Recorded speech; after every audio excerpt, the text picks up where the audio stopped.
right, so today we're gonna make a very basic meal in a crock pot, and the reason why it's important for us to learn how to do this is a couple of reasons. People say, how in the world am I going to learn how to be a Prepsteader when I might not have necessarily a supportive spouse, or we just don't have the funds? And one of the first things you can master is making a wonderful homemade meal from ingredients that are going to cost you about half the price of what you would see charged to you at a restaurant. So already you're saving money, you're making your spouse very happy with a scrumptious meal, and it's going to feed your family a lot more healthily. And then also I would just say later when we master this, it's going to be very easy for us to transfer those skills to learning how to use a Dutch oven where we can make the same meal and even do crazy stuff with that. So let's get started with how we're going to basically do this. I've got just some of the easiest ingredients that you can get, the cheapest at the grocery store. Basic carrots, and if I had my garden, we're in the fall right now, but if it was in the spring we could be picking our own carrots. We've got celery, which is probably about $1 for this whole thing of celery, and that'll feed us for several good meals. Then we're going to have basic potatoes, which those are just going to last for months and are a wonderful basic staple that every home should have. I always like being a little bit creative and crazy when I get to, and they say also that the more color there is to a vegetable, the more nutrients it's to have. So I have these fun little purple, I think they're called Purple Splendor potatoes. That's what we're going to be using today just because they're fun, and they're just 2-bite potatoes, literally 2 bites. So it's wonderful for throwing them whole just like that into the crock pot without even having to cut them up. Then you can choose which kind of meat works for you, and we could use beef, any kind of good beef, or lamb, or here's some frozen chicken that I have, little chicken tenders with the skin off of them that I had in the freezer. So we could have used that, and if I was going to use the chicken, I would use a chicken broth to go with it. But if I'm going to use beef or lamb, I'm going to use a beef broth to go with it. And I usually get the kind that has no MSG or anything added to it. You want as natural and organic as you can get, just for the health of your family. All right, and then we're going to throw in an onion. Those are cheap. That probably was about a $2 onion, and we'll put about half of it in with our meal today. So we've got a basic crock pot. If I'm going to be going to church and just going to be gone for maybe 2 or 3 hours, I'm going to definitely want to set it on high. But if I'm gone all day at work, literally you can set it and forget it on low for 8 hours or more while you're gone at work, and you're going to come home. The smell in the house will be amazing, and you'll have a great meal already ready for you and your family. You almost can't overcook it. As long as you have enough moisture in there, you won't be able to overcook it too much. But some of the basic things I'll throw in is a little olive oil so that everything cleans off the sides easily enough in the crock pot. And then to season it, it's literally whatever you have. So if you have minced onion, great, or minced garlic, throw it in there. If I had minced onion, I wouldn't be putting fresh onion in. And if I had garlic cloves, I could get fancy and smash those up and throw them in. But right here, I just have easy minced garlic. I'm always liking a lot of fresh ground black pepper. And then Worcestershire sauce is just a really great flavor that a lot of things marinate in, like the lamb is especially good with the Worcestershire sauce, or the red meat. So today what we're going to do is throw the vegetables, literally we hardly have to even cut them up.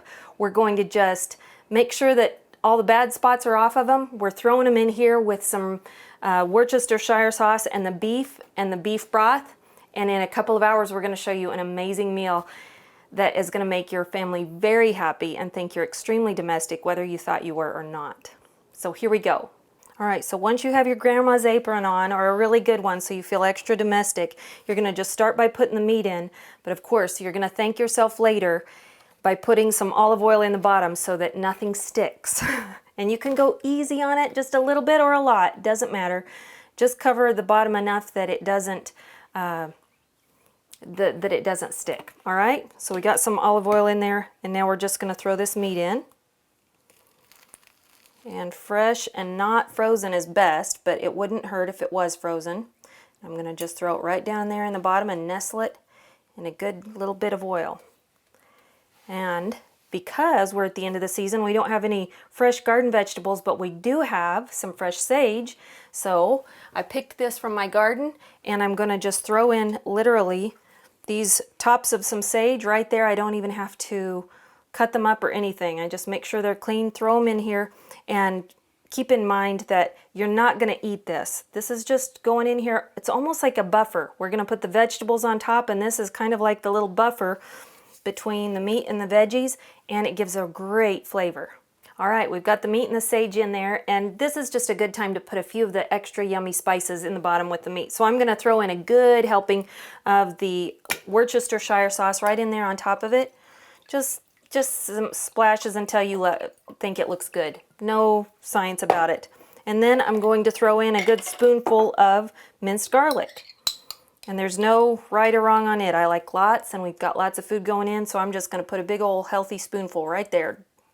Bam. How hard is that? Whoops. Okay, so now we've got the garlic and the Worcestershire sauce in. We could put some pepper in right now, but we're going to definitely put some more pepper in at the end on top of everything. All right, come look at this, what you've got in there so far. It's looking deliciouser by the minute. And now we're going to throw all the veggies on top. All right, so we're going to start by cutting the ugly ends off of the carrots. That's easy. I just cut them right in half. So I'm going to just throw them all in the colander here and give them a good rinse.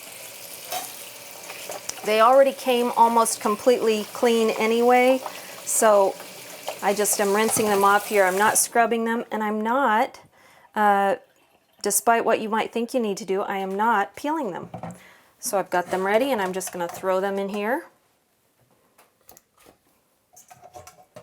I put them in first because they're the most dense of all the vegetables we're throwing in, so they're going to take the most time cooking. That's why we put them down near the bottom with the meat. And then on top of them, we're just going to throw these potatoes in. So let me just rinse them off. See how easy this is? You can so do this. All right, rinse them off real good. And I'm not going to use all these, but I'm going to throw in about, 8 or 10 of them. Right in there on top of the carrots.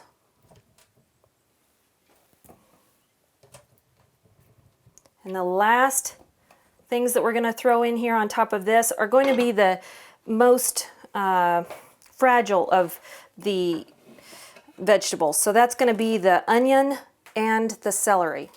Now the celery is one of the vegetables that comes, and is usually dirty. It collects dirt right down in this area, and there's just no way that they're going to send it to you clean. So make sure you wash it pretty well before we start cutting it up.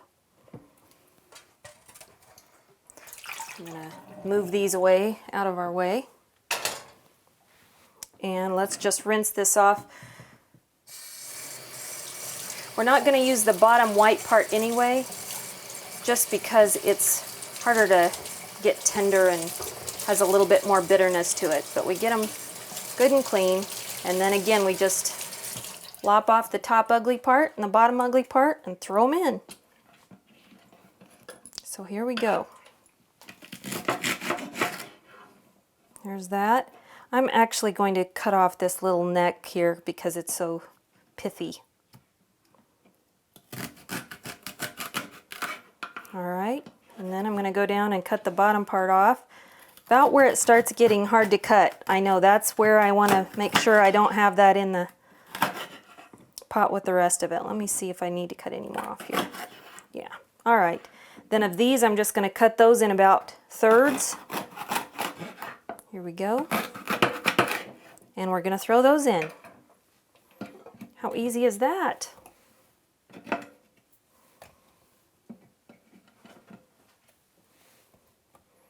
Getting prettier by the minute. Lots of color going on. All right, let's clean this off. All right, so the last ingredient we're throwing in here as far as vegetables is onion, and I'm just going to cut the ugly part off again. And I only really need about half of this. If I was feeding my whole family with a big meal, I would want more than half, but I'm just going to cut it about down the center and then into huge chunks. So let's just go across the middle And we'll do it about, just about like that. See, you can totally do that. This is easy. I'm going to pick it up and throw it in the top here. And it's the most fragile, so it takes the least amount of time, but it'll give a great flavor all down through that. All right, we've got it ready to go. The last thing I'm going to pour in is that beef broth we talked about, and you would use this for any red meat, including lamb. Today we're just using beef. So just fill it about till you see the liquid. You don't have to cover everything, but you'll just fill it up until you see the liquid up there. All right, I'm seeing liquid. There it is down in there. Let's throw in a little extra pepper. And you can almost never have too much Worcestershire sauce, in my opinion. Of course, it's all personal preference, but I'm going to throw in just some more Worcestershire sauce on top of this vegetable.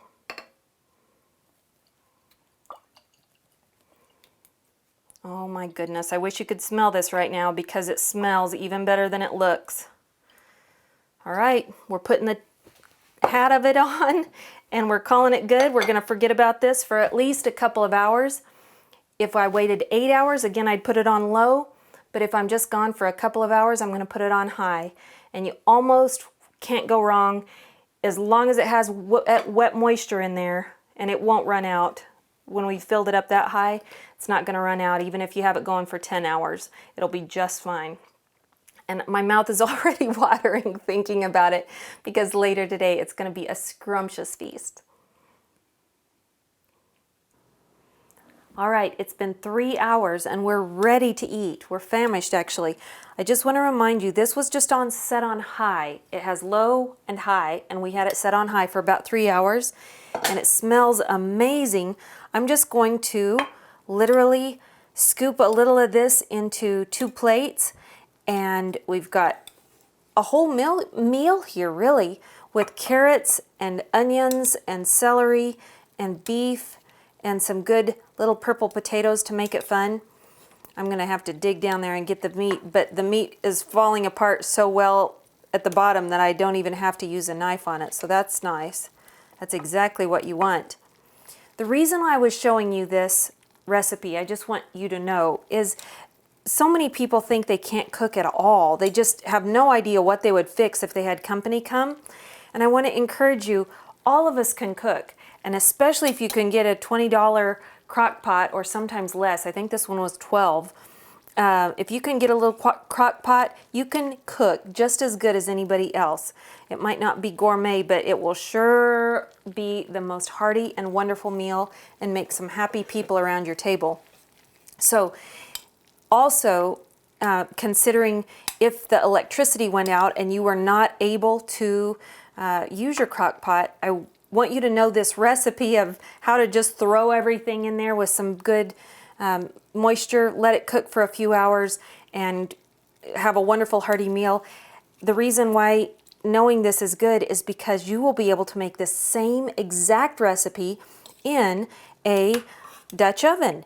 Because if there was no electricity, all you'd have to do is build a little campfire, throw everything in the same kind of pot called a Dutch oven with no electricity to work with, and you could have just as scrumptious of a meal as this. So I've got some on 2 plates. We're going to sit down and enjoy this. I wish you were here to smell it. I wish you were here to taste it. And I can hardly talk because my mouth is watering. So now we're going to get to enjoy what we hardly labored for at all, just 3 hours of waiting. And hopefully this gives you hope. You can cook too. This is something anybody can do.